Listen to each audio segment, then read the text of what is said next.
Над 100 планинари, членови на планинарските клубови од повеќе градови од Македонија, учествуваа на зимската планинарска школа што викендов се одржа во туристичкиот центар Пониква на Осоговските планини.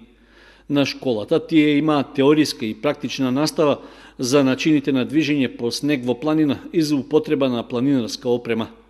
Домакин и организатор на обуката беше планинарскиот спортски клуб Осогов од Кочани во соработка со планинарското друштво Мак Петрол од Скопје и со Комисијата за планинарски водичи при Федерацијата за планинарски спортови на Македонија. Обуката се реализираше во два дела, при што планинарите имаат теориска настава за користење планинарски стапчиња, цепин, дерези и дрезги и како да изработат снежен профил. Во практичниот дел пак градеа зимско засолниште, учеа како да се движат во наврска и вежбаа паѓање на снежна стрмнина со цепини и дерези.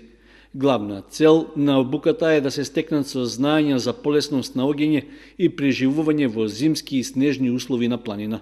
Предавачи на првата зимска планинарска школа на Пониква беа искусни и лиценцирани планинарски водичи од Федерацијата за планинарски спортови.